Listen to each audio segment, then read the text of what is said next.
Nggak masalah. Hal-hal seperti inilah yang perlu diperbaiki dalam kehidupan kita. Nah, ketika Allah Subhanahu wa taala memberikan nikmat untuk taat kepada Allah, itu ini lebih dari segala nikmat. Ya. Ini perlu disyukuri. Kenapa? Karena nanti bayang di awak segala muko yang nikmat ko adalah bentuk harato rezeki. Ya, tapi jarang nampak nikmat yang betapa besar besar nikmat itu adalah nikmat ketika Allah beri hidayah kita mau menjadi orang-orang yang maka disyukurilah. Nah, kalau nikmat kau disyukuri tarui, nyoba tambah lo nikmat itu. Jeklah cok ke masjid, nyasuko salat berjamaah dengan nasihat agama, hanya tarik menarik kebaikan itu. Begitu puluh dosa. Nah, kau jam pernah membuka peluang untuk hal-hal yang buruk dengan alasan sekali kau dah solat wala banyak, infak wala banyak, sekali ko na ba? Nya sekali ko. Nah, itu biasanya bentuk itu. Taib. Salawat dan salam buat Nabi kita Muhammad sallallahu alaihi wasallam. Semoga kita selalu dibimbing Allah untuk istiqamah di atas sunnahnya, punya semangat selalu untuk belajar, mempelajari sunnah beliau. Karena memang setelah nikmat Islam disebutkan para ulama adalah nikmat di atas sunnah. Ya, makanya ulama kita menyebutkan al-hidayah, hidayatan. Hidayah itu ada dua. Hidayah masuk ke dalam Islam, hidayah fil Islam. Hidayah dalam Islam itu. Kenapa Ustaz? Ya. Kalau masuk ke Islam, ada hidayah yang perlu butuh lagi, yaitu hidayah kepada sunnah. Karena banyak orang-orang yang masuk ke dalam Islam tapi jauh dari sunnah. Kalimat sunnah di sini bukan berarti yang berlawan dengan kata kalimat wajib. Sunnah ini lawannya maksudnya adalah metode beragama atau disebut dengan lawan daripada bid'ah. Ya. Nah, bid'ah kok munculnya sumbernya dari syubhat. Semua bid'ah muncul dari syubhat. Nah, jadi pembahasan awak itu sebetulnya kok sampai ke sebagai syubhat. Awak butuh hidayah ke dalam Islam. Alhamdulillah awak muslim. Di dalam Islam kok banyak kelompok-kelompok yang memang sudah digambarkan oleh Rasulullah SAW akan lahir. Sataftariqu ummati ala 73 firqah. Akan terpecah belah umatku ini ke 73 golongan, kata Rasulullah SAW. Dalam hadis Irbad bin Sariyah, Rasulullah menyebutkan, fa innahu may ya'ish minkum fasara ikhtilafan katsira. Sungguh siapa hidup di antara kalian nanti akan melihat perbedaan perselisihan yang begitu banyak. Sudah digambarkan itu. Apa maksud Rasulullah SAW menggambarkan hal itu? Agar kita ketika mendapati kondisi itu ikuti solusi yang memang diberikan oleh Rasulullah SAW. Kalau ada syubhat, kalau mulai waspada syubhat. Kalau memang orang-orang salafi itu manhajnya mana? Bawa ke pecah belahnya. Kan itu. Bukan al-haq itu mempersatukan. Sama aja juga kata-kata orang-orang yang di luar Islam atau orang-orang yang tidak suka ke sunnah. Kalau Islam itu betul, Al-Quran itu betul, kenapa umatnya berpecah belah? Kita bayang bahayanya syubhat itu. Kenapa berpecah umat Islam? Bukankah Al-Quran itu Al-Quran ini? Nan bermasalah itu bukan Al-Quran, nan bermasalah itu bukan manhajus salaf, yang bermasalah orang yang menisbahkan diri ke dalam Islam engkau. Orang yang menisbahkan diri ke dalam manhajus salaf, ini tidak mendalami ajaran Islam itu, tidak mengamalkan Islam itu. Baik itu pula orang menisbahkan diri ke manhajus salaf tadi. Yang salah tidak konsep, yang salah melaksanakan konsep itu. Nah, jadi yang merusak agama dari dulu sampai kini, syubhat. Baik agama Yahudi maupun agama Nasrani sampai ke dalam Islam, yang merusak itu apa? Syubhat. Sebenarnya hadis Abu Abdullah Bashir bin Nu'man bin Bashir katakan oleh Rasulullah SAW, al-halalu bayyinun, masalah-masalah yang halal itu jelas, wal haramu bayyinun, dan haram pun jelas, wa bainahuma umur mustabihat, di antara keduanya ada perkara-perkara yang mustabihat. Apa ini maksud mustabihat kok? Mirip tapi tidak sama, syabah. Di kecil bini awak, enggak bini awak loh, baitunya meragukan,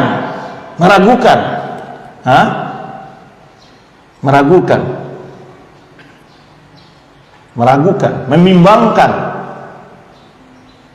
Ketika ada syubhat, timbul penyakit ar-raibu dalam hati awak, bimbang awak, ragu awak, tidak bisa memastikan. Kalau di keciannya salah, ada lo sisi bananya. Di kecian bana, ada lo sisi salah. Aku kok hak atau batil? Aikona syubhat.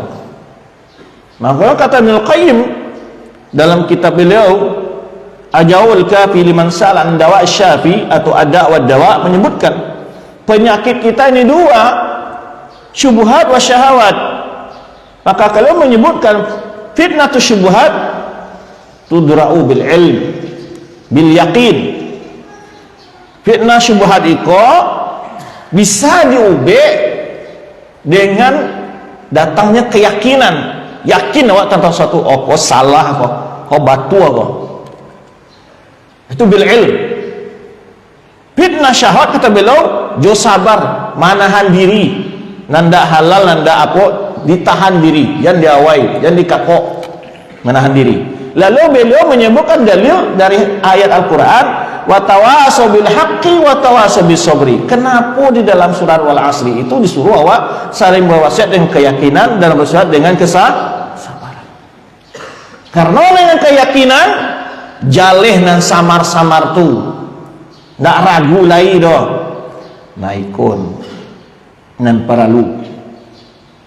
Itulah fungsi ilmu. Itu fungsi ilmu. Makanya rusaknya agama dari dulu, rusaknya agama Yahudi, agama Nasrani, baik itu pula agama-agama Islam kok dirusak oleh pemeluk-pemeluknya, datang dari syubhat. Baik itu seluruh aliran yang ada dalam Islam, mulai muncul aliran Khawarij, ditimpal oleh Murji'ah, datang pula Qadariyah, ditimpal oleh Jabariyah, datang pula Jahmiyah, dan seterusnya, Syiah Rafidah. Semuanya sumbernya apa? Syubhat. Datang syubhat ke lidha'fil ilmi, kurangnya ilmu. Nah, itu syubhat itu. Bagaimana meramu syubhat itu? Nah, adalah caranya meramu syubhat itu. Kok bisa lahir syubhat itu? Lahir syubhat memang karena ada memang iradah, memang tuju bana untuk merusak. Ada karena memang tersalahnya tidak menyadari, hanya kurang ilmu. Lahir syubhat kok baca caranya nyambil sakarek nambah tua, nyambil lo sakarek nambah batil, atau meninggalkan sakarek, selain sakarek tidak diambil sempurna doh. Contoh umpamanya kan mudah sih. Orang-orang seluruh ahlul kalam, sebab mereka mengingkari sifat Allah, berhujah dengan Al-Quran. Laisa kamitslihi syai' wa lam yakul lahu kufuwan ahad. Berhujahnya itu ayat Al-Quran, hujahnya tidak ada satupun yang mirip dengan Allah. Kalau awak kecian Allah itu punya sifat kecilnya, halamannya rupakan Allah, lawak je makhluk tu, rupakan Allah je manusia katanya. Tentulah iya lah tuan, masuk ke situ. Kalau tidak berilmu, padahal dia ambil ayat sepotong tu. Coba lanjutkan ayat tu. Wa huwas samiul basir. Allah tuh maha mendengar lagi maha. Lah, kalau Allah mendengar, melihat, makhluk juga mendengar, melihat. Kenapa kecian Allah dirinya melihat, mendengar, melihat? Berarti yang dimaksud laisa kamitslihi syai', bukan Allah itu tidak punya sifat, tapi sifat Allah tidak seperti sifat. Nah, bisa menjawab baik itu wajib ilmu. Maka seluruh konsep ahlul bid'ah pakai syubhat. Karena kalau salah 100% tidak ada orang meniru. Kok batu 100% tentu banyak orang tadi. Tidak ada tanggapan. Ya masalahnya sakarek balui sekali ulah. Gitu. Jangan pegang itu ular tuh, malu ular apa-apa. Dia caliannya yang balui. Ke balui apa aja nya? Ya kan? Di calian bagiannya yang balui kawan. Atau teman Allah. Kok balui ke ikui untuk ular? Itu kan. Kan ragu tuan. Ba'a cara menyikapinya Ustaz ada dua langkah. Ba'a pertama, kalau awak tidak punya ilmu, kata Rasulullah SAW dalam hadis tadi itu, faman ittaqa syubhat faqad istabra'a lidinihi wa 'irdihi. Orang yang menjauhi syubhat, sungguh dia telah menyelamatkan agama dan kehormatannya. Wa man waqa'a fi syubhat waqa'a fil haram. Orang yang mencuba-cuba mendaki ke syubhat jatuh ke dalam haram. Kok langsung? Padahal hukum syubhat itu kan tidak haram dah. Tidak halalnya ragu mah antara halal juga. Tapi kenapa kok langsung dihukum dari Rasulullah SAW dalam mencuba syubhat langsung jatuh ke haram itu? Dibuat contohnya dari Rasulullah SAW setelah itu. Karra'i yar'a haulal hima. Sebagaimana orang mengabalokan kambingnya atau kabaunya atau sapinya di bateh-bateh tanaman orang lain. Yushiku irtafihi. Boleh jadi kalau lama mengelon jawi kambing di bateh tanaman kawan, kacangnya, jaguangnya, kira-kira itu. Maka dipastikan akan mengganggu memakan tanaman orang lain itu. Nyolah di bate-bate itu mah. Tapi kok lagi elo talinya aja sampai nyo itu ala dia dipastikan dijauhi. Kambing waktu ditanam orang. Walaupun juta nawa, tapi kalau di bate-bate kok lama dake-dake. Makanya kalau dalam Al-Qur'an disebut wala taqrabu khutuwati syaitan, jangan dake langkah-langkah setan.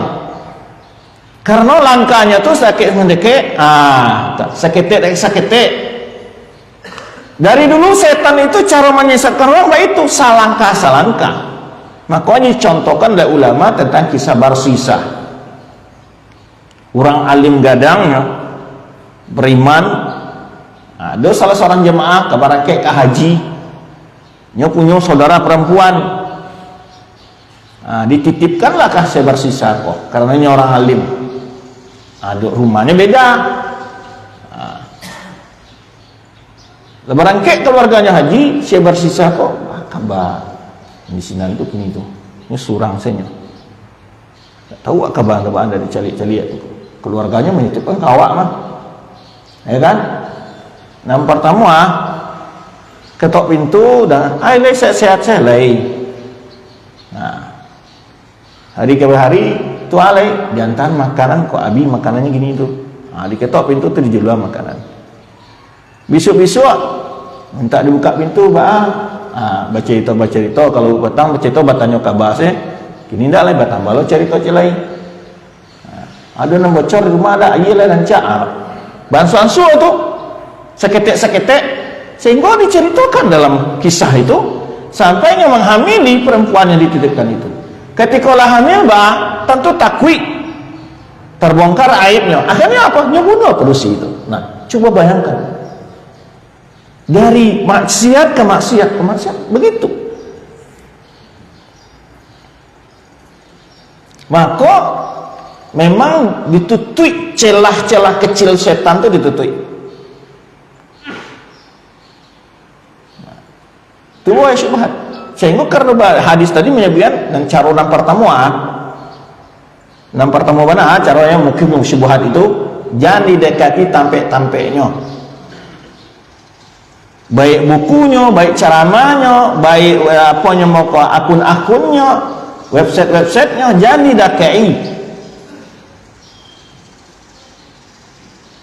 Sebagian ulama salaf saja malah ketika ahlul bidah membacakan ayat Al-Quran tidak mau. Al-Quran dibacaan teman. Masalahnya Al-Quran yang dimaksud bukannya menolak mendengar Al-Quran. Tamu kalau orang kau membaca Al-Quran, dia maksudnya berbeda nanti kok. Tergantung syubhat itu di hati, susah mengeluarnya. Lebih susah di mengeluarkan rambut ditapuang berkecil orang.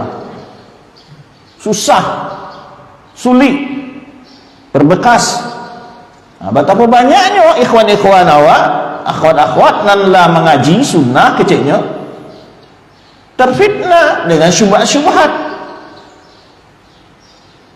luar biasa. Ya, bukan orang awam, bahkan orang berilmu pun. Jadi jangan pernah merasa aman diri waktu.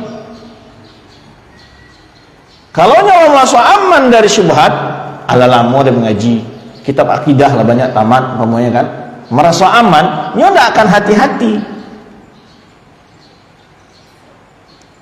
Maka hati-hati itu penting. Sesuatu hendak jale ditinggalkan. Maka diberi kaidah dari Rasulullah SAW. Dak ma yaribuka ila ma la yaribuk. Tinggalkan hal-hal yang meragu-ragukan kepada hal yang tidak merah. Kok ikhwan kok banyak nama tanya nama macam-macam. Ustaz, kalau ikut kajian Ustaz itu boleh ada? Tak boleh kok. Di masalahnya Ustaz. Tambah pertanyaan cilai itu. Lawak jawab lah kan, itu kan khilaf ulama Ustaz. Lain. Berarti makanya bertanya kawan kan dia tahu ya khilaf ulama lah pandai lo menjawabnya. Khilaf ulama kau Ustaz. Kuliah itu. Ya. Di sini masuknya itu. Banyak bentuk-bentuk itu. Ya. Jadi kalau enggak jalan tinggal saya. Masih banyak yang jalan-jalan. Sama aja berdagang. Awak lah besok langganan di sekolah, barang-barangnya oleh rancak, harganya boleh murah. Ada orang buka toko baru cik. Nyobain lo korting dah. Dan biasa di Bali di sekolah nan tak percaya kok.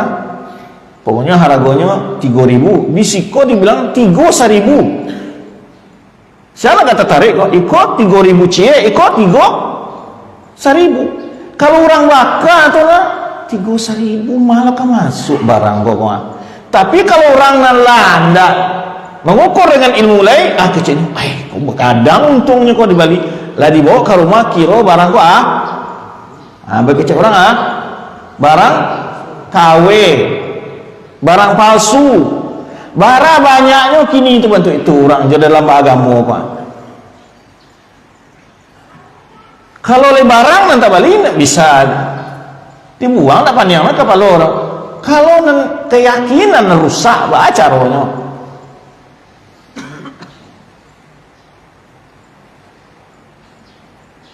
Jadi Bali nan jale-jale sih, kok kajiannya jale kok. Kau ustaz kau lah nampak dari dulu bahannya berdakwah, nampak itu. Kau ndak banyak kok terpengaruh dek lapau-lapau baru. Nampak adanya kok kan kini kok orang modern kan kulineran ya kan. Kulineran rumusnya tuh orang-orang suku kulineran itu kecilnya dicobonya tuh setiap nama baru dicobonya. Ya.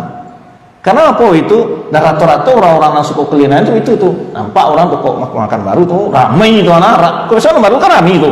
Ramai loh. Mungkin lama coba loh. Baik itu aja pengajian. Ramai orang wah. Dicoba loh. Itu dia tidak punya ilmu dah. Kalau makanan kan dia selera tuh. Kalau nya biasa suku asin, 3 orang buka lo asin lo makan tuh ceng, ayo kok cocok selera wak. Padahal marang kok sebenarnya menurut standar normal adalah asin, tapi dia hawa nafsunya cocok. Nah itu tiba ustaz ceramah berapi-api, kita harus menegakkan kebenaran. Orang-orang yang berani, la yakhafuna laumata laim. Wah, semangat gitu kan. Wah, kau masuk aja Ustaz kok. Nggak ada main jilek-jileknya ke pemerintah orang. Orang Salafi itu kok orang kaji gitu. Nah, tahu cilai, iko yang bisa ke masyarakat. Nggak seketik bid'ah saja orang. Kok cocok kok. Gitu. Jadi banyak timbang-timbangnya yang tidak berdasarkan ilmu. Tapi jual hawa itu kan banyak korban tuh. Dan banyak korban tuh gara-gara itu. Nggak sakit. Cik juduor. Maka oleh sebab itu cara pertama selamat di syubhat itu apa? Jangan didakai-dakai sumbernya. Itu landasan pertama tuh. Jangan didakai sumbernya. Kok enggak dapat informasi? Aduh lu gini wah Ustaz. Kecilnya umpamanya ceritanya umpamanya kan dan lagi viral ustaz-ustaz ahli syubhat yang banyak viral itu umpamanya contoh umpamanya kan masalah apa ilmu ruh kan tuh. Atau pembahasan-pembahasan yang dibahas oleh mereka ingin lo mendengar tuh penjelasannya kecil orang sasek waktu pengajiannya yang banyak itu tuh dia tidak punya filter untuk menyaring mana salah dan betul. Nah itu sehingga ya mudah terpengaruh. Kalau bahasa awaknya ondong ayi ondong dadak orang tak sali awak tantak tidak baik itu mengaji itu loh. Cari guru nala jale-jale manhas dan akidahnya. Tidak dicoba-coba bantu kuliner doh. Aku ada ustaz baru Tamik Madinah viral atau ada muncul daing viral. Halai kaisin Allah bondong-bondong. Tahu-tahu setelah itu beberapa kali kajian, baru tarangah ada menjamin, tak buka pulau kedoknya, rikolonya. Makanya ulama kita mau kan nan lamar alai zaman yang tajarrubiz zaman yang telah berlalu masa waktu yang panjang tampak sepak terjangnya kamu kepalakannya jale sama juga bisnis tadi nala jale-jale saya sampai beli barang awak ya kan jangan tergoda lo di harga coating yang lebih murah kok hancur bisnisnya rusak apalagi akidah kalau tidak punya prinsip dalam beragama itu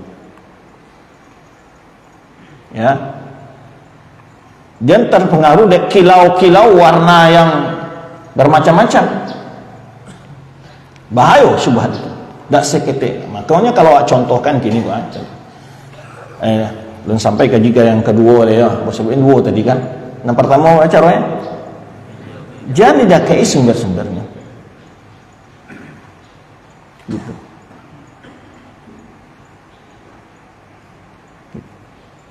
Ya kalau dia kayak sumber-sumber terbau-bau seketek kecil orang baunya busuk enggak ada mirip-miripnya harum itu contoh itu kan mana busuk mirip-miripnya harum ada kayaknya ya kan maka ini contohkan dari Rasulullah SAW sumber yang buruk kalau dekati seperti apa orang dulu ada kayak pandai besi itulah deket-deket tabaka baju awak kalau nak tak tabaka baju awak anak dapat basok baunya nak elok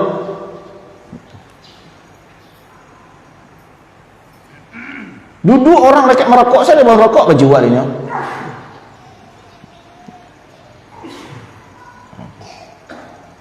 perlu yang kedua langkahnya adalah baraja ilmu agama tahu untuk membersihkan mana ragu-ragu tadi itu tingkatnya kalau awak tidak tahu ilmunya dan jadi didake-dakean yang kedua ya belajar ilmu agama supaya kita ketika ada yang terbaca ada yang terlihat syubhat-syubhat tadi itu bisa awak bantah, awak komentari.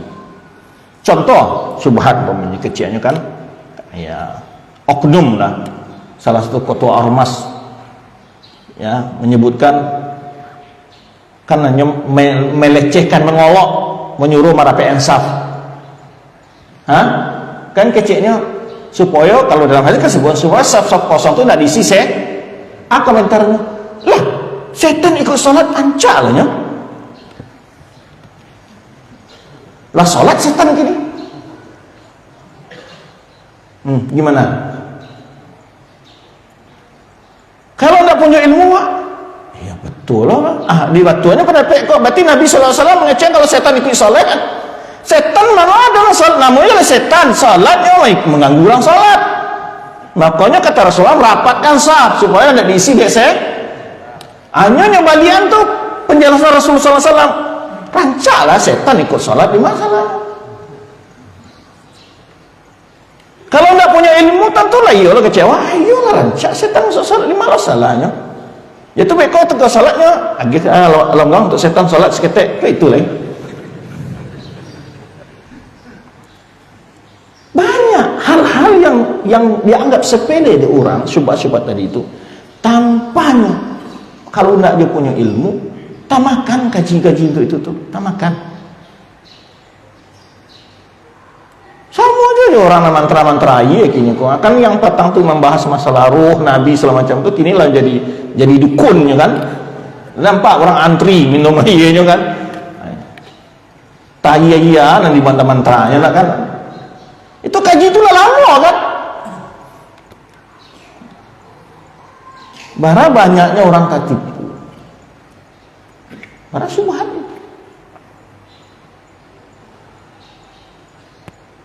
Banyak masalah perwalian, dapat wali-wali itu banyak di dalam syubhat-syubhat. Dia orang-orang yang ingin melencengkan maksud-maksudnya. Mulai dari tingkat khawarij dulu. Khawarij itu subhan itu membela hukum Allah, menegakkan syariat Allah. Tidak berhak hukumnya kita tegakkan kecuali hukum Allah. La hukma illa lillah, illa lillah. La hukma illa. Nah, dibantahnya siapa? Lawannya siapa? Sahabat Nabi Muhammad SAW.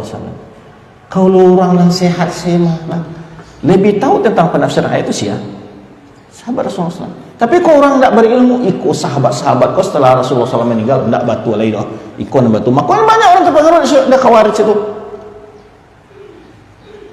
Padahal kalau mujarrab orang sahabat kau di masa Rasulullah SAW berjuang mati-matian, kenapa orang itu terpengaruh dari khawarij? Bukan orang-orang yang bodoh-bodoh terpengaruh dari orang banyak, orang pinter.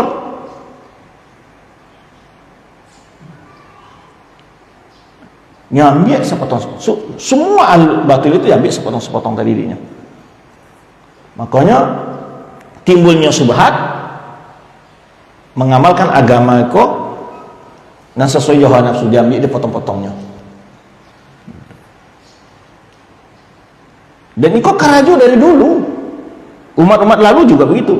Talbisul haqq bil batil, mencampur adukan antara hak dengan yang batil. Syubhat umpamanya dalam bid'ah yang lebih populer yang menjadi syubhat banyak sehingga banyak orang pengaruh kan menyaki benarnya gitu. Contoh syubhatnya gitu tentang Bilal apa? Rasulullah mendengar terampa Bilal di surga ketika malam Isra Mi'raj kan gitu. Itu ditanyanya apa amalannya yang kau amalkan ya Bilal? Salat sunnah selalu berwudu dan salat 2 rakaat setelah berwudu. Dikecilnya kok. Kok bilang melakukan bid'ah kok. Rasulullah tidak pernah mengajarnya salat 2 rakaat dan berwudu terus kan gitu sihnya. Banyak orang ngecek tuh, batu loh kok. Sahabat melakukan bid'ah. Malah sahabat melakukan bid'ah. Nah, mungkin yang dimaksud Rasulullah SAW di antara amalan soleh, amalan apa yang dilakukannya, bukan maksudnya Rasulullah apa? Bila melakukan sebuah amalan yang tidak pernah diajarkan oleh Rasulullah SAW. Tapi yang dimaksud adalah apa? Amalan-amalan apa yang dilakukan Bilal dari amalan yang dia pelajari dari Rasulullah Kalau tidak mengaji dah tahu ada. Bekonnya sabiano ada sahabat setiap salat yang membaca qul ahad katanya. Kau bid'ah kok. Keceknya begitu. Rasulullah tak berang yang lakukan bid'ah. Jawabnya itu. Jawabnya.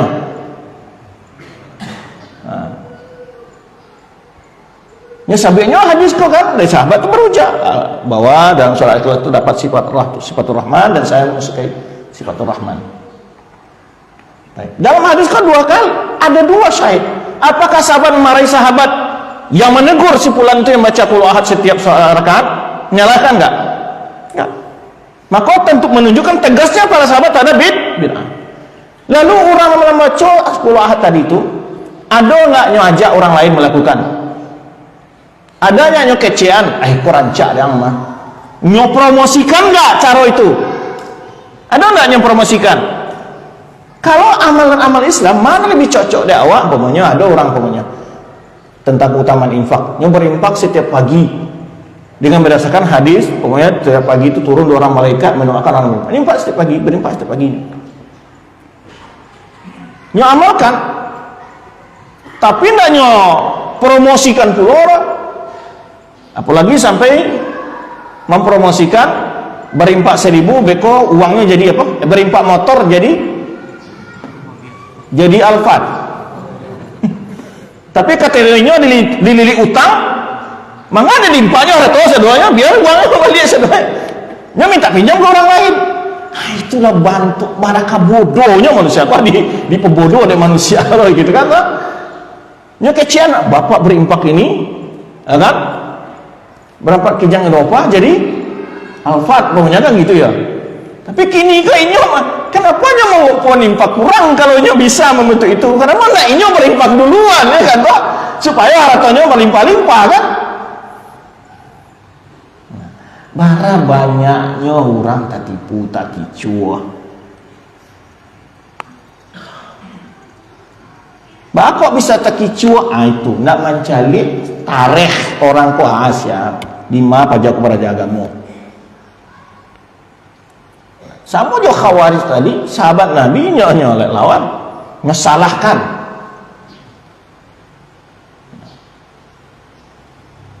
Maka konsepnya orang al-bid'ah, al-syubhat ini pertama menjatuhkan para ulama, para sahabat. Setelah itu mereka masukkan syubhatnya. Kalau umat masih percaya dengan ulama, dengan ustaz-ustaz yang sudah ma'aruf manhajnya, tentu syubhatnya tidak masuk dah. Makanya diserangnya tuh. Viralkan kok ada penyimpang ustaz, kesalahan ustaz, diviralkannya. Ketika ustaz terjebak dalam suatu acara, menjadi moderator di suatu acara, hanya viralkan tuh supaya orang nggak. Inilah rumus model Yahudi dari dulu. Mereka selalu menyatukan rumuzul ummah yang menjadi panutan umat, dimunculkanlah keburukan-keburukannya supaya umat lari darinya, sudah itu nya masuk. Makanya ke Rasulullah SAW ketika datang fitnah ikuti sunatul khulafa rasyidin. Kenapa disuruh kesinan? Ikarumuzul ummah. Ini menjadi panutan umat. Dan biasanya orang-orang kok menjatuhkan dulu rumus itu. Sehingga hilang kepercayaan kepada para sahabat Nabi SAW.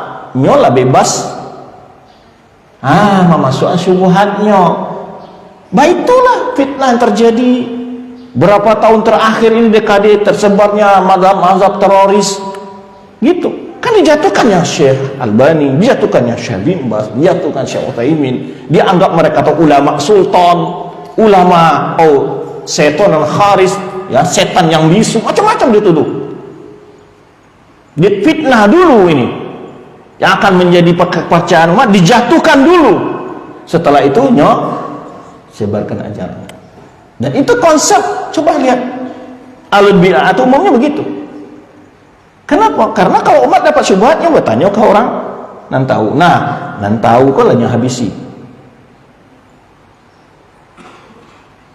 Wah, harus tahu langkah-langkah. Maka selalulah ikuti hal-hal yang sudah jelas. Jangan ikuti hal-hal yang samar-samar. Ya. akan membuat kita semakin ragu dan bimbang dalam beragama. Maka banyak contoh-contoh itu, banyak contoh-contoh, tidak perlu dibahaslah contoh-contoh syubhat-syubhat yang lahir. Contoh syubhat lain disebutnya kan, di mana salahnya kendiri-kendiri matian itu katanya. Membaca la ilaha illallah, banyak hadis menurutkan utama la ilaha illallah. Tiba subhanallah juga ada hadis banyak. Memberi makan orang, ada lah ayat Al-Quran hadis kecilnya betul itu. Kan elok sadua itu artinya. Ada campurnya macam itu kan, dimodifnya lah betul itu. Kalau orang tak punya ilmu, dikata, rancak lah. Sekali dibuat, sekali dayung, 32 pulau talam, malau kah bisa bentuk itu. Nah, itu kan cari itu. Maka baca cara menjawab syubhatnya itu. Kalau orang tak punya ilmu, tak bisa menjawab.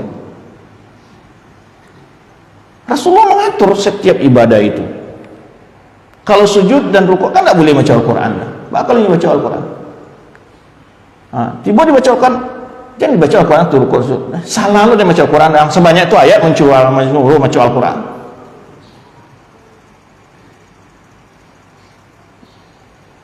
Makanya mau contohan itu mudah jawabnya Pak. Baca kan.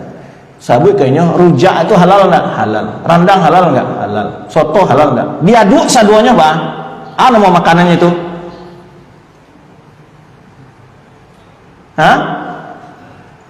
Rujak, soto, bakso, campur aduk saduanya. Nama makanannya? Suguhan ke kayaknya tuan. Makan Ustaz. Kau kan modif baru kau Ustaz. Semua bahannya halal Ustaz. Dibuatnya kala, dia gila ada kutu. Halal bahannya kau Ustaz. Kalau untuk mencari-cari alasan membuat-buat syubhat itu banyak mereka itu.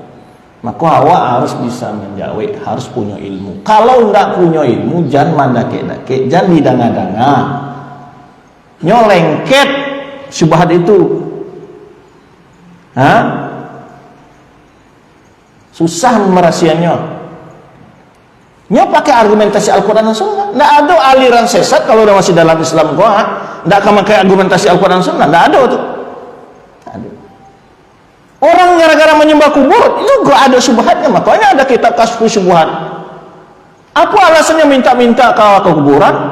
Ada dalil nyuruh ziarah kubur katanya. Yang disuruh kan menziarah kubur, bukan minta ke kuburan. Tapi dia dipakainya dalil ziarah kubur tuh. Sudah itu apa lagi? Dalil tentang kemuliaan wali gitu ya. Wali itu adalah hamba yang mulia insya Allah. Betul. Apakah artinya di situ arti kita meminta kalau wali lah mati? Ya pakai dalil-dalil Al-Quran di hadis. Pakai dalil syafaat. Kalau ada baca, iya betul lah. Ustaz-ustaz Wahabi kau sekata bid'ah aja, ilmu cetek. Nah, itu tuh bahasa yang keluar gitu tuh. Karena itu pakai hal seperti itu. Berbicara kan nanti di kiamat orang-orang manusia di pada masa meminta ke nabi-nabi. Kan boleh minta ke nabi berarti kitanya itu. Nah kalau ada punya iya betul loh. Kok ustaz melarang-larang minta ke kuburan kau berarti salah apa? Karena ada punya ilmu. Dibuatnya pula kan cerita awal dibuat lalu hadis ketika Rasulullah masih hidup, sahabat datang kepada Rasulullah minta disembuhkan penglihatannya dan semacam. Kalau anak punya jawaban, anak punya ilmu, makanya bahaya syubhat itu. Meragukan. Setidak-tidak ambil solat tidak khusyuk. Makanya ulama-ulama mentahzir mendengarkan perkataan ahli bid'ah itu apa? Menyakitkan itu. Menyakitkan. Ya kan? Maka dari itu waspada, jauhi sumber-sumbernya. Ya, kemudian tambah ilmu selalu. Dengan ilmu itu awak bisa memilah dan memilih mana syubhat, mana tidak syubhat. Barakallahu fikum. Wallahu a'lam bishawab. Jika ada diskusi dipersilakan.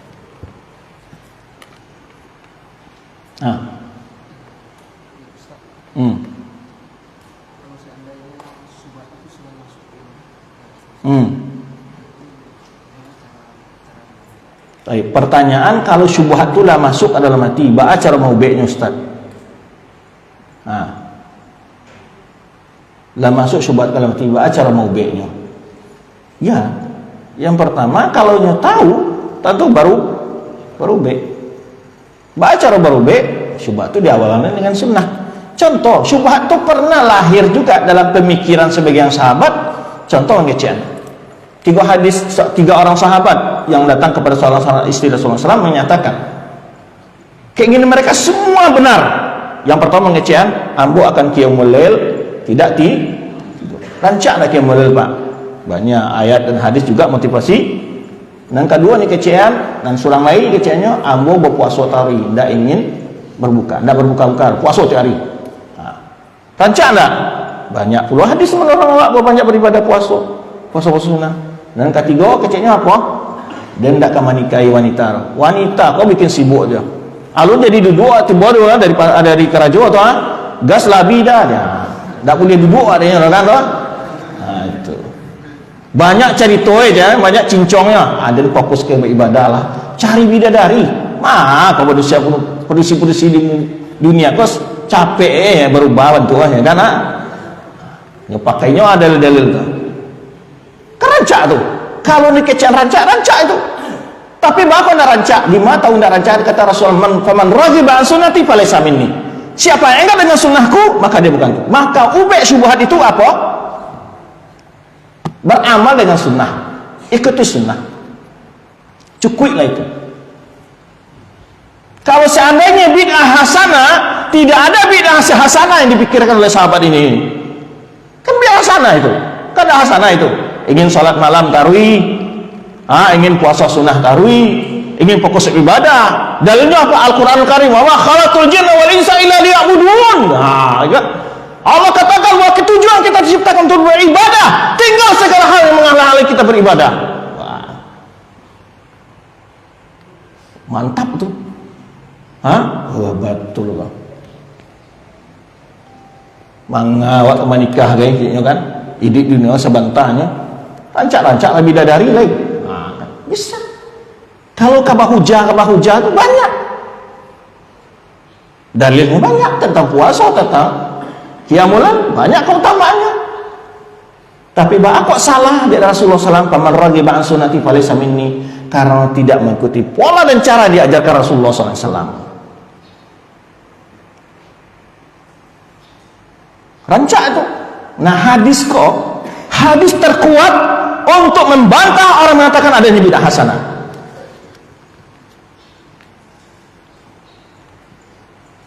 Mari berancak tuh. Ini hadis memukul orang-orang yang mengatakan ada bid'ah hasanah.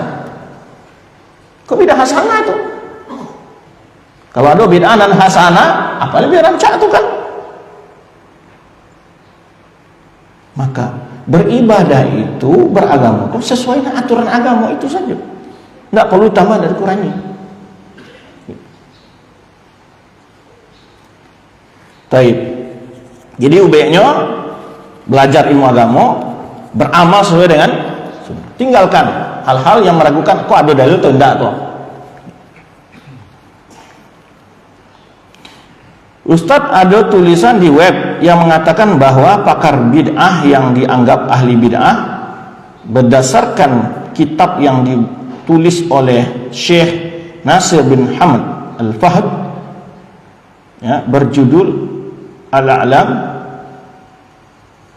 Al-I'lam bimukhalafat Al-Muwafaqat wal I'tisam berakidah Asy'ari ahli filsafat dan tasawuf. Mohon penjelasan Ustaz terhadap perkara ini. Terima kasih atas jawabannya. Allahu a'lam. Ana enggak tahu tentang penulis dan juga kitabnya.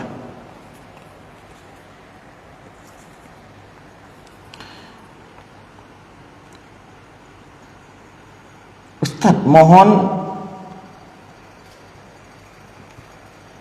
doakan ana dan keluarga agar diberikan hidayah oleh Allah ya, dan istiqomah di atasnya. Ya, semoga Allah SWT memberikan hidayah kepada kita semua. Begitu pentingnya hidayah. Setiap rakaat salat kita mohon kepada Allah Subhanahu wa taala agar diberi hidayah. Hidayah di sini disebutkan oleh para ulama Ini juga ada syubhat dengan ayat ini. Baik orang yang murtad dari Islam, ada yang mengecewakan, ada seorang murtad dari Islam kecilnya, ambo membaca ihdinas siratal mustaqim, ihdinas siratal mustaqim, akulah jalan ditunjukkan dalam doa. Hanya murtad.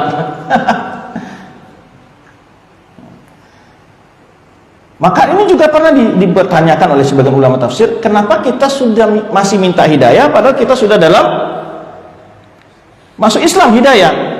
Hidayah di sini maksudnya ada berapa hal. Hidayah ke dalam Islam tadi kita sebut hidayah fil Islam. Kemudian yang lebih dijelaskan untuk istiqomah dalam hidayah itu tadi. Kalau awak kini dapat hidayah sholat berjamaah rajin, diberi lo hidayah hendaknya menambah-nambah dengan sholat sunnah lainnya gitu. Dan amal-amal soleh lainnya. Kemudian awak diberikan istiqomah. Yang lebih besar tuh hidayah itu adalah istiqomah. Tetap teguh dalam melakukan ibadah-ibadah yang telah awak lakukan, tetap teguh dalam agama kau. Kabarnya fitnah dan ancaman tantangannya tetap istiqomah. Itulah makanya awak selalu minta hidayah kepada Allah SWT. Karena hati awak setiap detik di antara dua jemari Allah SWT. Yuqallibu kaifa yasha. Maka doa selalu dibaca Rasulullah SAW di dalam sujud beliau, ya muqallibal qulub tsabbit qalbi ala dini. Itu doa memohon istiqomah. Kemudian juga di akhir tahiyat kita Rasulullah tidak pernah meninggalkan doa Allahumma a'inni ala dzikrika wa syukrika wa husni ibadatik. Ini permohonan istiqomah. Baik. Izin bertanya Ustadz, ana baru mendapatkan S2 di kampus Islam negeri. Berikan ana nasihat untuk dapat terhindar dari subhat dan dapat istiqomah di atas sunnah. Baik. Terus belajar biar mendapat ilmu, ya. Terus belajar biar dapat ilmu. Di mana sumber-sumber yang menyampaikan ilmu sesuai dengan sunnah. Itu saja. Ya.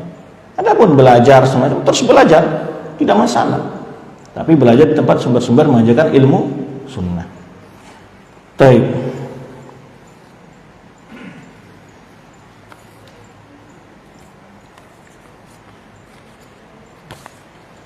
Sudah tadi.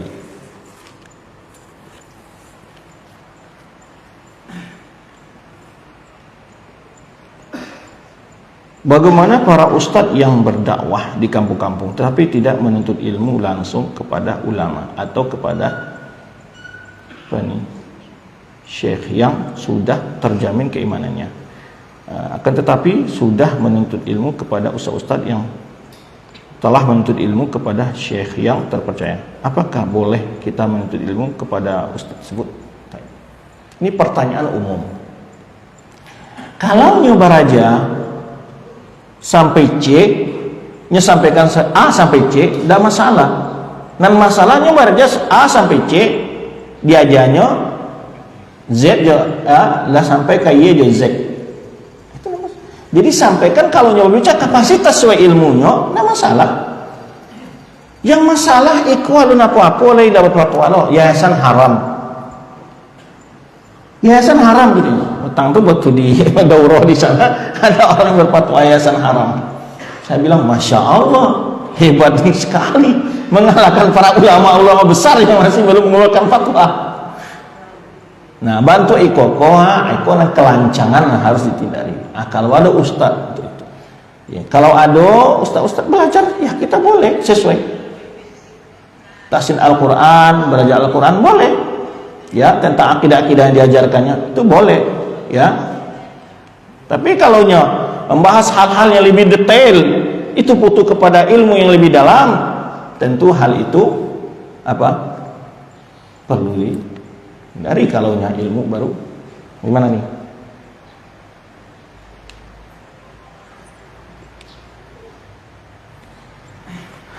Baik, ini boleh menuntut ilmu sesuai kapasitas mereka. Ya, boleh menuntut ilmu sesuai dengan penjelasan mereka, kapasitas mereka.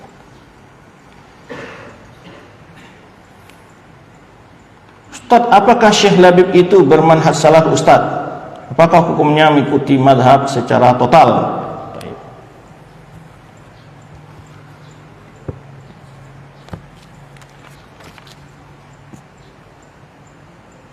Kalau hal ini ditanyakan kepada anak, kalau anak menjawab, ya, Ana tidak mengatakan dia salafi atau bukan salafi. Cuman metode dia mengajarkan fikih yang ana dengar muhadharah mukhalafah liman hajal ulama al-masyhurin indana, itu aja. Pola dia mengajarkan dalam mengajarkan fikih, saya melihat dia tidak menyuarakan sunnah. Kenapa? Ketika membahas jahar bin niyah, masalah kunut, kan jelas dalil-dalilnya. Masa dia nggak tahu, sudah doktor nggak tahu benar khilaf ulama mana yang dirojihkan sesuai dengan sunnah. Dan ini mazmum belajar mazhab ittifaq ulama. Ketika yang dimunculkan adalah pendapat-pendapat ulama saja dan tidak dikomentari dengan sunnah. Ajarkan ulama kepada sunnah. Dan selama ini kita belajar dengan ulama-ulama yang bermazhab, tapi mereka menyebutkan ini dalilnya. Pendapat ulama ini lebih kurang tepat karena ada dalil begini. Dan tidak ada dalil satupun, dan tidak satupun ulama mengajarkan bahwa kita harus total dengan bermazhab. Siapa yang mengatakan itu? Ini hujah orang fanatik, taklid. Ya, adapun dia sendiri, ana tidak akan menilai siapa dia. Tapi ana punya ilmu tentang beliau juga. Tapi saya tidak mau berbicara hal-hal ini.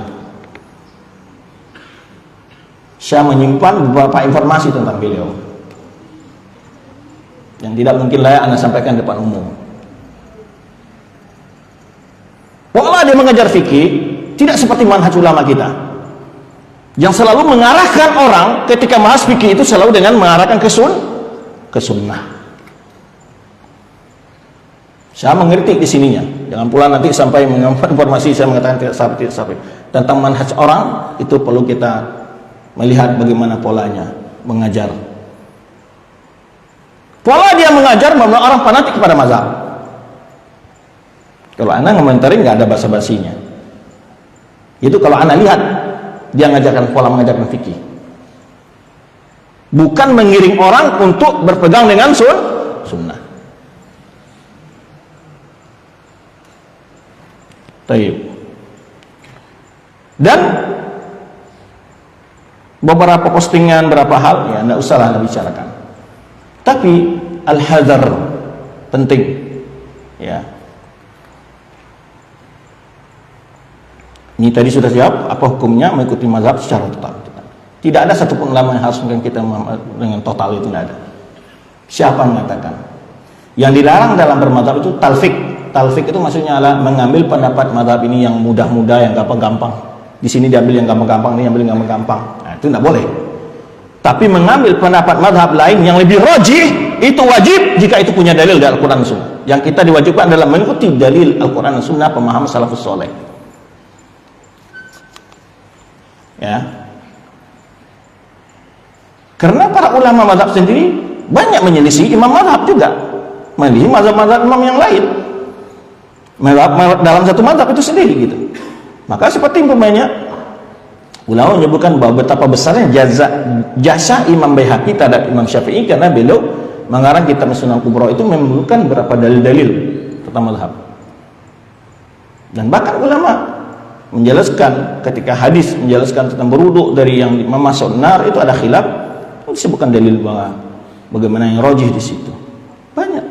Selama ulama mazhab yang satu saja ada yang berbantah-bantah, ada yang berdebat, ada yang berselisih, maka kita tidak ada yang mewajib. Belajar mazhab boleh, yang tidak boleh apa?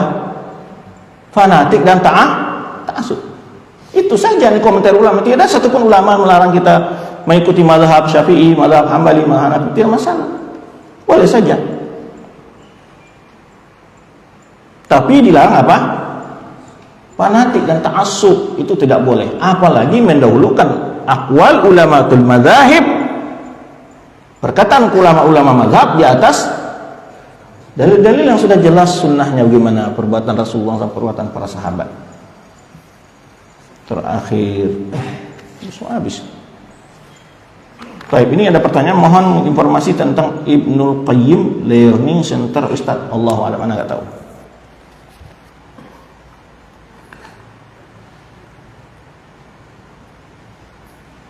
Nanti jangan pula nanti perkataan anak tentang Labib ini di share-share ya, dipotong-potong ya. Karena ada orang-orang yang iseng gitu, yang iseng gitu. Kita harus menghindari ahlul bid'ah. Jika itu Ustadz, kita harus menghindari ahlul bid'ah jika itu tetangga kita ahlul bid'ah. Apakah kita termasuk memutus silaturahim jika maksudnya apa ini? Menjauhinya ya. Baik. Aku kaji kok penting kok. Baik. Maksud menjauhi ahlul bid'ah.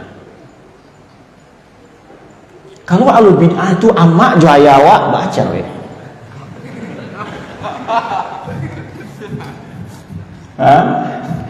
Baca weh.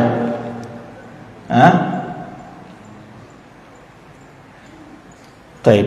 Ahlul bid'ah itu bertingkat-tingkat. Dan muamalah pun berbeda-beda. Ya kan? Ada orang awam tetap bermuamalah. Jangan kalau bid'ah. Rasulullah SAW ketika di Mekah itu berada di tengah-tengah kaum musyrikin. Beliau berdakwah, beliau silaturahim. Silaturahim nggak beliau ke pama-pama beliau musyrik. Silaturahim. Justru itu malah cara untuk menyampaikan nasihat. Yang dimaksud menjauhi ahlul bid'ah tadi apa? Tokoh ahlul bid'ah, dia punya kajian, dia punya kitab, ini jangan diikuti kajiannya. Tapi tokoh ahlul bid'ah kok adalah keluargawan. Kok ini lebih boleh nih? Boleh nggak diziarahi? Kalau ziarah dalam rangkanya sakit, boleh dijenguk? Boleh. Itu. Memang bab tazir bid'ah itu perlu perincian, jangan diambil separuh-separuh. Ya. Kan nggak mungkin lo nyamagi syubhatnya lagi sedang sesango atau apa kan toh. Jadi bedakan, maka dibedakan ulama. Beda antara ta'awun, dakwah, muamalah. Kalau berdakwah sadue sia-sia awak diundang di orang nyo ahlul ilmi, datangilah. Bekecek orang walau itu pesantren isinya jin. Dakwai di situ. Wak berdakwah, siayo dakwah. Bermuamalah walaupun itu orang kafir tetap bermuamalah. Apalagi jual bid. Tetangga awak biasanya jual lapek bugih, awak suka lapek bugih mah. Tapi penjual bid'ah sudah tu dia tak balik-balik lapek bugi le, rugi. Ya. Muamalah bedakan dengan urusan ta'awun. Ahlul bid'ah tetanggawa. Nyo ka membuat selawat jaipongan malam kuah. Tu ditolong-tolong nyo managaan apa kok? Managaan pentasnya. Tu ta'awun namanya. Le nampak bedanya? Le nampak bedanya? Itu ta'awun namanya. Ya kan? Ta'awun namanya itu. Tapi ada tetanggawa ya ahli bid'ah melakukan ahlul bid'ah. Kata-kata ahlul bid'ah itu harus diluruskan juga. Para ulama menyebutkan ada namanya ahlul bid'ah, dia memang orang yang memang getol membela bid'ah itu. Tapi kalau orang-orang awam itu, mereka itu adalah orang-orang yang memang terpengaruh saja. Mereka nggak tahu hal itu salah. Maka kita tetap bergaul, maka tetap kita kritik, kita sampaikan nasihat, tetap bermuamalah dengan baik dengan mereka. Jadi kalau adanya meninggal, kita datang ke rumahnya. Walaupun nanti malam akan masyarakat akan duri kemah, tapi yang sunnah kita lakukan, ikut menyolatkan, ikut mengantar ke kuburan. Apa perlu dikasih makanan boleh. Jangan sampai pula baik itu kamusnya orang zikir jamaah di masjid kuahnya sholat di situ. Setiap habis sholatnya cabut, tak pernah zikir habis sholat. Betul anak cara itu. Tak baik itu. Jangan pula nanti orang di Makkah tu lah banyak buat bid'ah dan nak kapai ke haji tu. Bapa nak haji di banyak di Arafah tu orang menyimpan jimat malih pak. Syirik ya kan. Itu tak kanai kayak gitu. Yang hak tetap dijalankan. Yang hak tetap dijalankan. Biarnya zikir jamaah keras suara keras, antum tetap zikir. tunjukkan sunnah. Lakukan sunnah itu. Biarkan sunnah itu ke masyarakat. Hubungan silaturahim tetap dijaga dengan keluarga kita nih. Ya kan? Kau baru 3 minggu ikut ngaji, dari tahzir orang tua itu keluar di rumah kan? Cara-cara berikut banyak kasus di dalam fitnah dakwah. Nyo baru pindah ke RT itu dulu RT ku ahli bid'ah loh. RT ini tahzir ya. Bisa diusir ada warga. Jadi ya ikhwan, menjalankan ilmu itu perlu tuntunan, perlu penjelasan yang lebih rinci. Jangan diambil songgok-songgok dan kelama enggak itu. Perlu. Jadi silaturahim dengan masyarakat perlu kita. Mereka kan orang-orang yang memang ingin Islam, cuman mereka tidak punya hubungan baik, dijaga dengan tetangga dan macam. Ziarah, ngasih hadiah, sakit dikunjungi, jika ada meninggal kita datangin. Begitu. Jadi yang sunnah itu tidak memanjangkan jenggot, celana cingkrang saja orang. Sunnah itu termasuk berbuat baik dengan tetangga. Lakukan apa perintah Islam tetap tetangga, tetap lakukan. Tapi keredaan kalau ada nyoba melakukan acara-acara yang tidak sesuai dengan sunnah, ya kita minta maaf. Tidak ambo pernah biasa. Ya, ketika ambo di satu tempat, ambo berdakwah di situ, biasa di tengah masyarakat. Itu masyarakat biasa. Kadang-kadang yang maulidan di teras ambo. Tapi ketika meninggal, awantan, aqua, mineral, ikut ke kuburan, ikut menyolatkan segala macam. Tidak pernah masyarakat menuduh macam-macam. Karena kita tegakkan sunnah itu. Dan ketika ada orang kematian, kita langsung kunjungi keluarganya, ketemu keluarganya. Maaf, Pak Kiai, saya tidak ikut tahlilan. Oh ya Ustaz, itu mah sudah biasa, budaya saja Ustaz. Ini khilafiyah, kita udah paham. Tidak ada masalah. Cuma yang masalah kalau ada provokator. Itu aja masalahnya. Tidak ada masalah. Kita datang silaturahim, ikut ziarah ke rumahnya karena dia besok kan meninggal. Kita tentu datang menghibur semacam, kita kasih hadiah segala kadarnya, 200.000, 300.000, berapanya. Biasa. Ya? Lakukan sunnah. Dan mereka tidak akan punya alasan untuk kita tidak bermasyarakat. Tidak ada, karena kita dilihat oleh mereka bahwa kita itu orang bermasyarakat. Ikut. Itu. Selama acara itu adalah acara-acara yang memang tidak ada hal-hal yang bertentangan dengan ajaran agama, ya kita ikuti. Kalau enggak tiba jadwal ronda ya, jadwal ronda. Enggak pernah hadir. Kenapa? Karena yang ronda itu banyak orang maksiat orang. Salah antum. Kewajiban warga, kebersamaan warga wajib antum jaga. Ya kan? Jangan sampai lo kok jalan umum depan rumahnya kan, jika ada jalan kok banyak lewat lalu bid'ah ditutupi jalan. Itu bahaya itu. Jadi dibedakan antara hal-hal yang sifatnya umum, silaturahim, muamalah harus dibedakan dengan masalah ta'awun dalam berbuat bid'ah. Harus dibedakan. Harus dibedakan. Selama itu tidak ada nilai ta'awun, ya kita lakukan. Baik. Ada lagi pertanyaan, dah habis ya.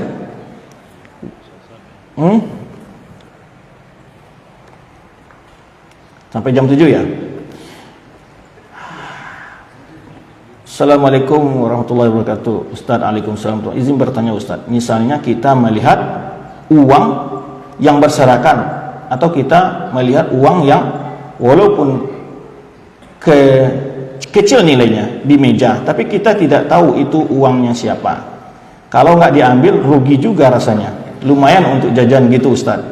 Mohon jawabannya untuk menyikapi hal yang sedemikian Ustaz. Maka ini dulu pernah Anda sebutkan di sini contoh syubhat. Contoh syubhat itu apa? Tagak-tagak tuh tempat duduknya ada uang 100.000. Hah? Ikut piti ambo atau piti orang lain? Kan ragunya tuh, kan nggak jalera. Pitinya di mana jatuh piti ambo, sakunya nggak ada orang. Nah pasti nggak uangnya tuh mah. Ya kan? Ya nggak boleh diambil. nggak boleh diambil. Nggak ada indikasinya pitinya loh. Kok terletak piti orang di meja biasa aja lah. Mungkin nyo lupa atau apa, bekonya baliknya cari pitinya balik. Makanya intinya barang tuh capek suwo kalau barang wa hilang, lain tak dipindah ditampeknya. Capek suwonya tuh. Tapi kalau ada yang memindah ditampeknya, pusing mencarinya tuh. Makanya kalau nampak barang-barang yang bukan barang awak, tak usah diambil, biasa aja. Kalau semua orang bersikap demikian, tak ada barang yang hilang dong. Dia hilangnya apa? Dia mau pindah tampek ke dalam saku, atau dia mau pindah tampek, jangan dipindahan. Dia orang yang punya ketika mencari, tidak pusing. Kenapa? Ya kan pengalaman pribadi kan ada itu. Pokoknya awak hilang dompet doang. Pasti awak melacak perjalanan awak tadi kan. Nah, kok pengalaman mas? Tanya Ustaz Elfisam, ikut cerita unik sekali. Jadi waktu itu ambo laka pulang ke Indonesia. Terakhir kok umroh terakhir. Semua sore-sore udah oke. Udah bisa keluar lah, enggak boleh. Wah umroh terakhir kok, dua anak-anak barental Oto Corolla dari Madinah. Sudah tuh barangkali hari Kamis, hari Jumat, habis Jumat balik ke Madinah balik. Jadi malam hari itu telah mencari oleh-oleh dua anak-anak, parfum lah, cola semacam. Tiba-tiba lah balik ke hotel, hilang dompet. Di situ sado dokumen. Jo piti-piti situ sado kan. Kamu bayi hotel joa. Dokumen masuk ke Madinah enggak bisa. Kalau enggak masuk ke Madinah enggak bisa. Enggak bisa masuk ke Madinah, harus pakai dokumen, Pak. Kadi telepon kampus lagi libur. Kedutaan ditelepon libur jo 5 kan dapat sore macam-macam. Kalau lama di hotel, bukan bayi hotel bertambah aja. Jadi malam tu ambo tamu Ustaz Elfisam tu minta pinjam piti untuk bayi hotel balik besok. Tapi balik ke Madinah awak tak punya dokumen, tak bisa. Anak balimo ya bertujuh orang kami. Pusing. Baputa-puta samalam tu kamar. Perjalanan samalam itu baturui sadua balik. Jo totong sampah bakurek. Bawa itu mungkin yang ambil ada orang tu yang piti kan.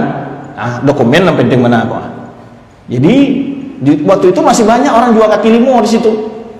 Jadi sampai orang membeli sandal, lah hilang orang tu. Itulah seuzur mungkin ikut macam-macam tu kan. Prediksi itulah banyak sampai sholat 2 rakaat yang mau diharam semua tapi yang mau jajak kita mau ketemu.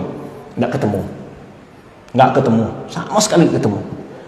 Terus malam tu enggak lalu sampai pagi loh. Enggak bisa lalu. Sampai orang rumah mengician kayak orang mau gilu. Pusing kepala balik. Iku urusan sore-sore kalau ada salah bisa pulang tuh setahun cia lagi karena sore hilang sadua. Jadi berkunjungilah tempat-tempat yang terakhir itu perpustakaan toko buku. Jadi mau beli buku di situ. Bertanya ke orang sekitar ini kapan bukanya gitu kan toko ini. Ya toko yang enggak buka lagi setelah dikunjungi sada tampek, toko itu lagi enggak buka lagi, dah tutup dalam malam kan. Besok jam 4 sore Pak. Waduh jam 4 sore berarti nambah lagi hotel semacam itu. Terus dia iseng-iseng pagi jam sebalik sebelum Jumatan bas itu payah mau ke situ balik bukanya kamu kecian dompet kamu tinggal di situ nak bertanya ada dompet kamu timbul kena kecian saya dompet kamu tinggal di situ mananya wah nyo ambilnya lah tanya kamu ini sudah orang udah mau tutup masih belanja lo dimarah-marahi kan antam lah salam malam betul dompet yang berang-berang jadi kan itu pekerjaannya orang Malades cuman pelajar subhanallah orang di sana jujurnya luar biasa. Kejujuran itu walaupun sebagai pekerjaan nih dompet kamu katanya kamu besok jangan kalau mau belanja jangan orang mau tutup ya katanya saya ada musuh katanya karena awak lah kali terakhir kan tentu awak mencari-cari kitab-kitab dan alun punyo lah yang apa penting-penting gitu kan kali terakhir Pak jadi pakai cengkehnya suai gitu sebentar gitu kan jadi waktu mencari itu mungkin tidak ada piti yang ketek untuk sarago buku di dompet itu bertaruh dompet itu. Nah, ambil piti dalam saku, sudah tu lah ambil buku, jalan mungkin tinggal dompet di situ. Tapi masya Allah, tidak pernah orang tu buka sebelum Jumat kata tangga itu. Tapi hari itu aku datang ke situ, kebetulan buka. Kemudahan dari Allah Subhanahu Wa Taala. Ya, tidak semua, tidak ada satupun, satu rial itu tidak ada hilang. Di pelajaran bahwa nankara zaki itu zaki musang dari alam. Berapa kali pengalaman-pengalaman itu mengalami, ya, enggak pernah. Subhanallah. Kejujuran orang di situ luar biasa. Walaupun yo gajinya enggak sabara karena pekerja itu, tapi enggak mau ngambil barang orang, enggak mau, tetap dikasih sama dia. Jadi artinya biasanya kalau orang kehilangan nyolacak jalannya balik, maka oleh situ lebih selamatnya jangan dipindahan. Makanya sampai cerita wak kasih itu tadi itu barang nan nampak, kalau tidak barang awak jangan dipindahan. Jangan orang tuh pas sedang membuang air di belakang tembok tuh ditaruhnya barang siko. Tuh awak lewat lewat tuh balik buang airnya. Asyallah lewat lagi hilang barangmu jangan. Ya padahal buang air di balik tembok situ. Nah, jadi kalau nampak barang urang atau piti itu apa jangan dipindah-pindah. Biasa di situ. Ya, wallahu a'lam bishawab. Terima kasih atas kehadiran, maaf atas segala kekurangan. Subhanakallah wa bihamdika asyhadu an la ilaha illa anta astaghfiruka wa atubu ilaik. Wassalamualaikum warahmatullahi wabarakatuh.